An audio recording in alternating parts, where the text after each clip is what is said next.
Hi and welcome back to a new video. Usually we're only publishing videos on like Wednesday or maybe Thursday and Sunday. Today, also on a Friday, because Corsair decided to enter a new market segment with monitors. I'm just wondering at that point, how long will it take for Corsair to also enter the market of mainboards and graphics cards, and then they should basically have everything inside the like DIY component market. That would be quite interesting. And I guess we would also see that in maybe several years. But starting off with the first monitor that Corsair enters the market with, which is the Xeneon, I don't know how to pronounce it in English, it won't really matter. It's a 32-inch QHD monitor, 1440p, which is also for me the first thing I'm a bit wondering about, because it's a very weird like size to resolution ratio, I would call it. It's not ideal, at least in my eyes, like literally. And I mean, it comes with 165 Hz, which is great. It also has some other very good features, like 100% sRGB, 100% Adobe RGB. So if you're also using this for some video editing or like imaging, color grading, whatever, you can use that. So that is really good for a gaming monitor. The rest of the specs looks perfect. I mean, 1 millisecond reaction time. It's obviously on paper. As I already pointed out, the 165 Hz reaction time. So like the stats are looking good. So I think we're just giving this monitor a quick try today for today's video, but let's just start with like assembly and connections and everything. Seasonic, the heart of your system. At this point, I just want to thank Great Britain for leaving the EU, and that's the reason why we have exactly the same sticker again with the same content, just with a British flag.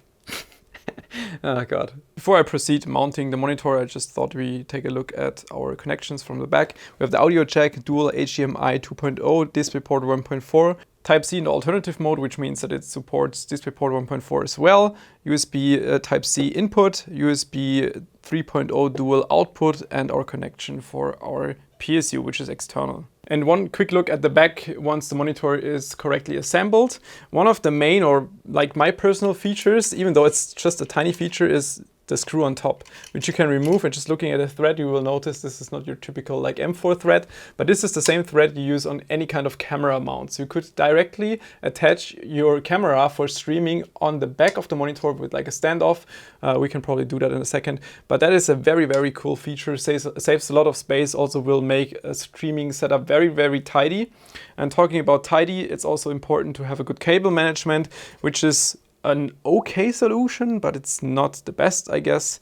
It works, but whenever you like pull slightly on the cable, it will immediately like come loose, because this is not the stiffest plastic material. It's okay once it's in place, but if you move it, then it could straight come off. These bigger cable clips are also included, but I just noticed in the manual that if you want to add these, you have to take the entire monitor stand apart and just slide it on from the bottom, because it just tried to add this here, which does not work. So if you're assembling the monitor, then make sure you add these right at the start at assembly. Usually you could mount your camera, like your streaming camera, just on top of the arm right here. As I already pointed out, the only issue is that like mine has an inside thread, this is also internal thread.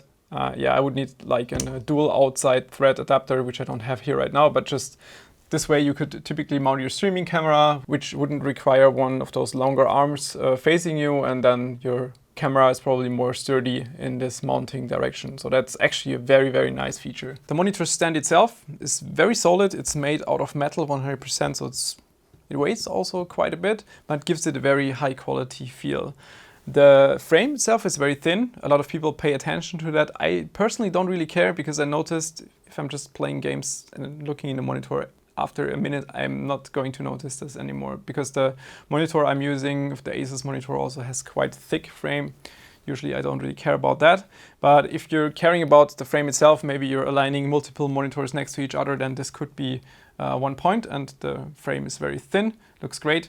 All the other like necessary features are also there. You can flip it, you can, the only thing you cannot do is you cannot rotate it, but you can adjust the height, you can tilt it if you want to. So all the necessary features are there. You can also connect it to the Elgato Stream Deck, for example, set multiple profiles using IQ and everything. Not sure how relevant those features really are. Personally, I just cannot imagine that you're playing games and mid-game you're switching like color profiles or whatever. You can do it if that's a thing for you. Just want to highlight it as well. The Corsair iQ integration is simple but offers everything I would personally need. Starting off with some basic picture or imaging profiles, especially sRGB, which is important. Standard, to be honest, is quite dark, so the game profile, especially for gaming, I think is something I would absolutely prefer. Then you can adjust everything basic on the left, like gamma, brightness, contrast, whatever. If you go to device settings, you have additional things you can adjust. For example, enabling AMD FreeSync. Of course, this monitor is also NVIDIA G-Sync compatible if you want to use an NVIDIA GPU. There's this response time feature which you can set to normal, fast and fastest. Not sure how much of an impact it has. Unfortunately, I don't have like professional equipment to check it, but just subjectively, I couldn't find any kind of difference if I'm playing games. While you might not see a big difference with 32 inches and 1440p in gaming, at least if I'm reading some text or writing some text, this is just Word Arial size 12, so something very typical. You can already see there's a difference in the text quality for sure. And now the same text, roughly the same distance to the monitor with my XG27UQ, which is a 4K 27-inch monitor, and you can definitely see an image quality difference when just looking at text. My personal gaming experience with the Corsair Xeneon was good. But also I had to move the monitor like all the way back to the end of my table and then just be on the edge where I would stand normally, but that's already almost too close to the monitor because 32 inches, 1440p, you have to be quite far away from the monitor to have a good gaming experience because of the like pixel density and everything. If that's the case for you, then this might be a monitor you could get, but overall, I mean, especially considering the price of 799 USD. It's the same in euro, but I guess like internationally it's 799 USD.